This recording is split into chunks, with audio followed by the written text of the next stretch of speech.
Okay, ಮುಂದಿನ ಸುದ್ದಿ ನೋಡ್ತಾ ಹೋಗೋದಾದ್ರೆ ಕಂದಾಯ ಸಚಿವ ಕೃಷ್ಣ ಬೈರೇಗೌಡರಿಗೆ ಸಂಬಂಧಪಟ್ಟಂತಹ ಎಕ್ಸ್ಕ್ಲೂಸಿವ್ ಸುದ್ದಿ ಇದು.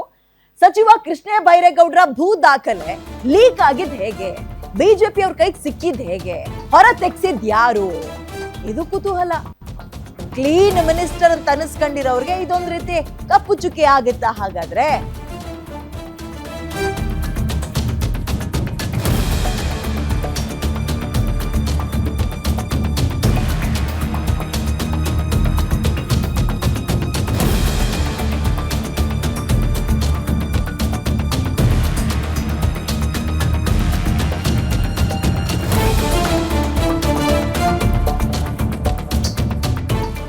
ಮಾತಾಡ್ತಾ ಇದೀವಿ ಅಂದ್ರೆ ಕೃಷ್ಣ ಬೈರೇಗೌಡರ ತಂದೆ ಸರ್ಕಾರಿ ಜಮೀನನ್ನ, ಕೆರೆಯನ್ನ ತಮ್ಮದು ಅಂತ ಸ್ವಂತಕ್ ಮಾಡ್ಕೊಂಡಿದ್ದಾರೆ, ಮಾರ್ಪಾಡು ಮಾಡ್ಕೊಂಡಿದ್ದಾರೆ ಅನ್ನುವಂತಹ ಸುದ್ದಿ ಮೊನ್ನೆ ನೋಡಿದ್ವಲ್ಲ.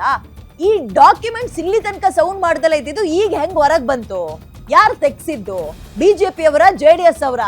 ಕೋಲಾರ ತಹಶೀಲ್ದಾರ್ಗೆ ಪತ್ರ ಬರ್ದಿದ್ ಯಾರು ಅಂತ ನೋಡಿದಾಗ ಬಿಜೆಪಿ ಅವರಲ್ಲ, ಜೆಡಿಎಸ್ ಅವರು ಅಲ್ಲ. ಹಂಗಂದ್ರೆ ಯಾರು? ಕಾಂಗ್ರೆಸ್ನವ್ರು ಕೇಳಕ್ಕಾಗುತ್ತಾ? ಯಾಕಂದ್ರೆ ಕಾಂಗ್ರೆಸ್ನವರೇ ಅಲ್ವಾ ಕೃಷ್ಣ ಬೈರೇಗೌಡರು. ಗ್ಯಾರಂಟಿ ನ್ಯೂಸ್ ನಲ್ಲಿ ಆ ದಾಖಲೆಗೆ ಸಂಬಂಧಪಟ್ಟಂತಹ ಎಕ್ಸ್ಕ್ಲೂಸಿವ್ ಸುದ್ದಿನ ನೋಡ್ತಾ ಹೋಗೋಣ.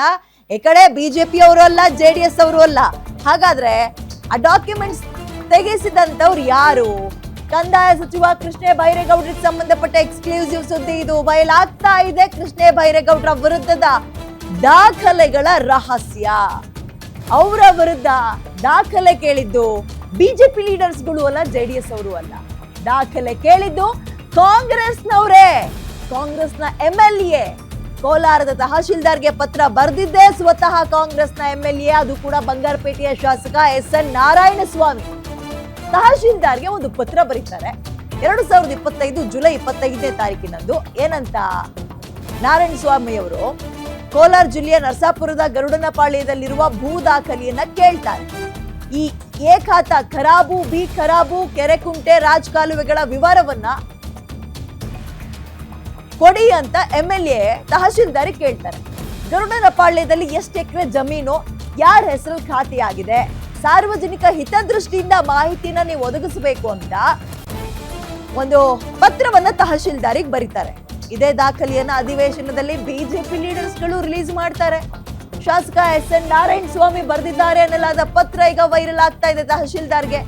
ನಾರಾಯಣಸ್ವಾಮಿ ಅವರೇ ಪತ್ರ ಬರೆದಿದ್ದು ನೀವೇನಾ? ಹಾಗಾದ್ರೆ ಪತ್ರ ಬರ್ದಿದ್ದು ತಪ್ಪು ಅಂತ ನಾವು ಹೇಳ್ತಾ ಇಲ್ಲ.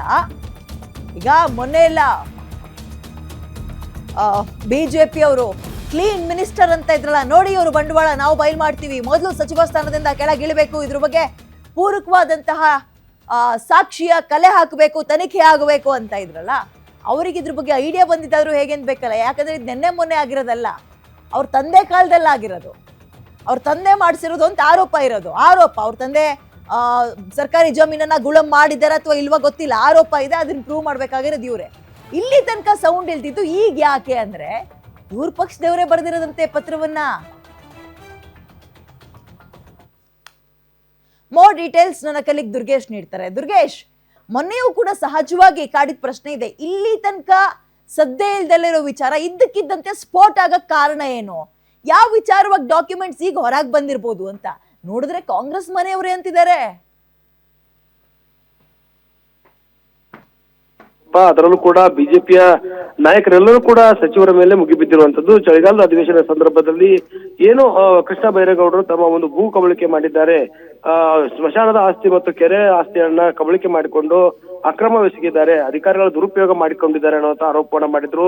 ಪ್ರಮುಖವಾಗಿ ವಿಧಾನ ಪರಿಷತ್ನ ವಿಪಕ್ಷ ನಾಯಕ ಚಲವಾದಿ ನಾರಾಯಣಸ್ವಾಮಿ, ಎನ್ ರವಿಕುಮಾರ್ ಮತ್ತು ತಮ್ಮೇಶ್ ಗೌಡ, ಬಿಜೆಪಿಯ ಮುಖಂಡ ತಮ್ಮೇಶ್ ಗೌಡರು ಈ ಒಂದು ಆರೋಪವನ್ನ ಮಾಡಿದ್ರು. ಆದ್ರೆ ಈ ಒಂದು ಆರೋಪಕ್ಕೆ ಸಂಬಂಧಪಟ್ಟಂತೆ ದಾಖಲೆಗಳು ಹೇಗೆ ಸಿಕ್ತು ಅನ್ನೋದು ಕೂಡ ಒಂದಿಷ್ಟು ಈಗ ಮಾಹಿತಿಗಳು ಹೊರಬೀಳ್ತಿದ್ದಾವೆ. ಪ್ರಮುಖವಾಗಿ ಬಿಜೆಪಿಯವರಿಗೆ ಈ ದಾಖಲೆಗಳು ಸಿಕ್ಕಿದ್ದೆ ಹೇಗೆ, ಜೊತೆಗೆ ಕೃಷ್ಣ ಬೈರೇಗೌಡರು ಆ ದಾಖಲೆಗಳನ್ನ ತೆಗೆದುಕೊಂಡಿದ್ದಾದ್ರು ಯಾರು ಅನ್ನುವಂತ ಪ್ರಶ್ನೆ ಮೂಡಿರುವಂತದ್ದು.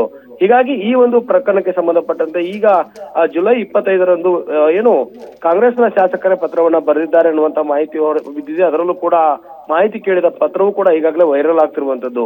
ಬಂಗಾರಪೇಟೆ ನಾರಾಯಣಸ್ವಾಮಿ ಅವರು ಏನು ತಹಶೀಲ್ದಾರ್ ಅವರಿಗೆ ಪತ್ರವನ್ನು ಬರೆದಿರ್ತಾರೆ. ಕೃಷ್ಣ ಬೈರೇಗೌಡರ ಜಾಗ ಯಾವ ರೀತಿ ಇದೆ ಅನ್ನುವಂಥದ್ದು ಕೂಡ ಆ ಒಂದು ಜಾಗದ ಮಾಲೀಕರು ಯಾರು ಅನ್ನೋ ನಿಟ್ಟಿನಲ್ಲಿ ಒಂದು ಪತ್ರವನ್ನು ಬರೆದಿರ್ತಾರೆ.